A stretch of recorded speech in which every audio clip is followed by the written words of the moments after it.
दोस्तों, novel corona virus pandemic is not over yet. Globally Europe और United states of America में industries reopen हुई हैं और रिस्ट्रिक्शंस लूज हुए हैं, पर कुछ ऐसे भी देश हैं जहां अब भी कोरोना वायरस की थर्ड वेव चल रही है। हमारे भारत जैसे कुछ देश हैं जहां थर्ड वेव को लेकर प्रिडिक्शंस पिछले 2 महीनों से ही किए जा रहे हैं। हालांकि करंट सिनेरियो में कई स्टेट्स और रीजन्स में भीड़ और केयरलेसनेस को देखकर दूसरी ही कहानी नजर आती है। थर्ड वेव की ये प्रिडिक्शंस आम बातचीत में तो होते ही रहे हैं, पर scientific panels, medical experts, doctors और ग्लोबल लीडर्स भी इसकी चर्चा कर रहे हैं। सेकेंड वेव में अप्रैल और मई के महीनों में रोजाना 4 लाख केसेस और थाउजेंड्स ऑफ डेथ्स रिपोर्ट हुई थी। पर क्या थर्ड वेव में भी इसी तरह का सिनेरियो बनने वाला है?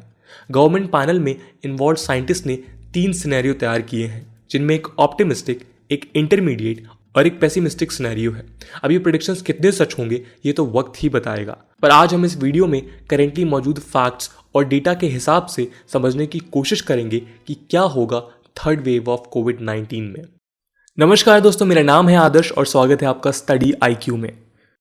मई 2021 में यूनियन हेल्थ मिनिस्ट्री ने इन्फॉर्म किया था कि जिस तरह से कोविड-19 फैल रहा है, थर्ड वेव इनएविटेबल है। ये सूचना तब पब्लिक डोमेन में आई थी जब सेकेंड वेव अपने पीक पर थी, पर कब और कितने लंबे समय के लिए थर्ड वेव सामने आएगी इसका एग्जैक्ट प्रिडिक्शन पॉसिबल नहीं है।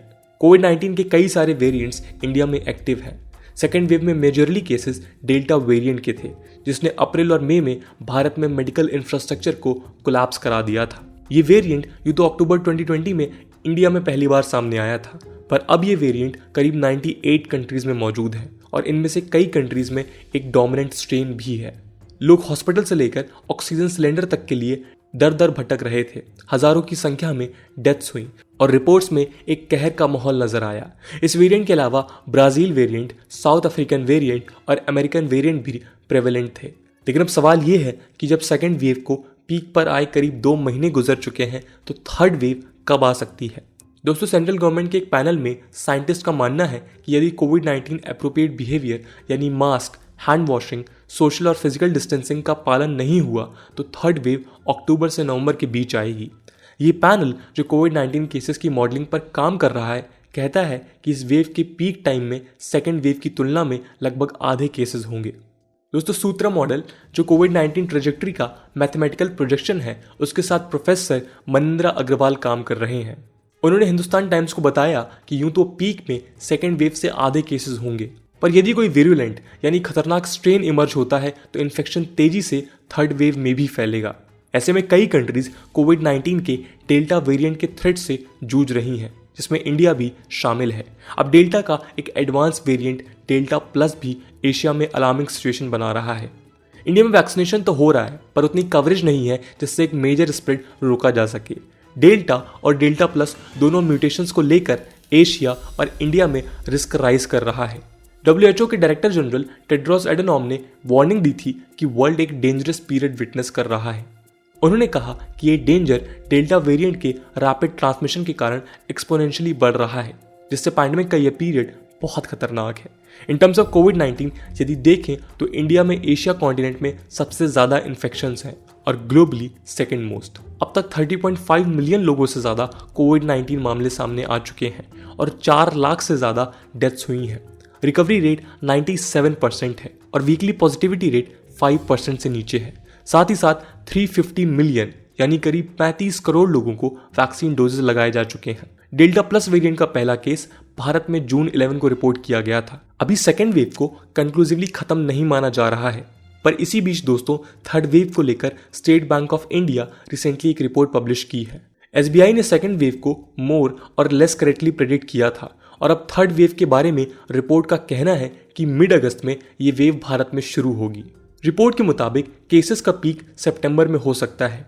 कोविड-19 the race to finishing line title के साथ इस रिसर्च में बताया गया है कि ग्लोबल डेटा शो करता है कि on an average third wave के पीक केसेस सेकेंड वेव से 1.7 टाइम्स होंगे और इसका वैक्सीनेशन ही एक सॉल्यूशन है।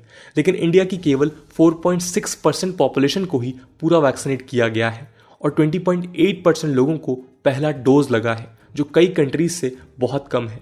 यूनाइटेड स्टेट्स में 47.1%, यूके में 48.7%, इजराइल में 59.8%, स्पेन में 38.5% और फ्रांस में 31.2% लोगों का वैक्सीनेशन हो चुका है।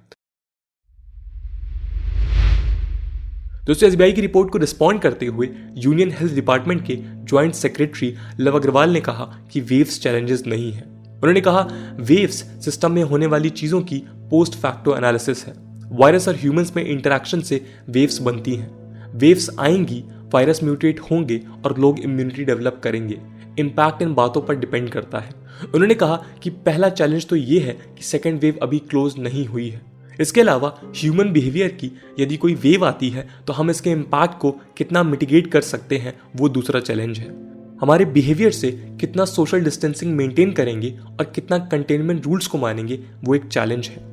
आगे उन्होंने कहा कि वेव्स पर फोकस करने के बजाय हमें इंटरमीडिएट लोकल लेवल एक्शन पर फोकस करना चाहिए।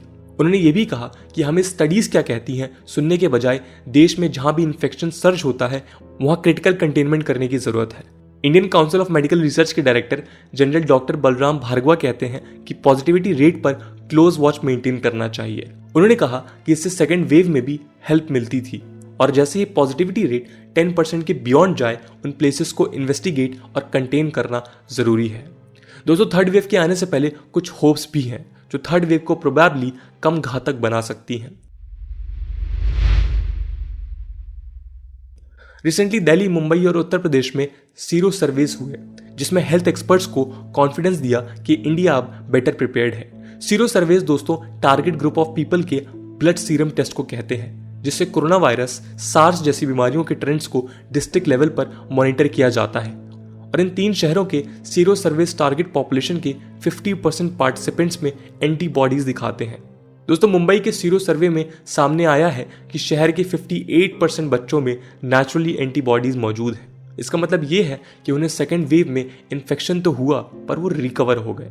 ये फाइंडिंग्स दिल्ली और यूपी में की गई स्टडीज से अलाइन करती हैं। यूपी स्टडी ने रिवील किया कि स्टेट की पॉपुलेशन का आधा हिस्सा वायरस के लिए इम्यूनिटी डेवलप कर चुका है।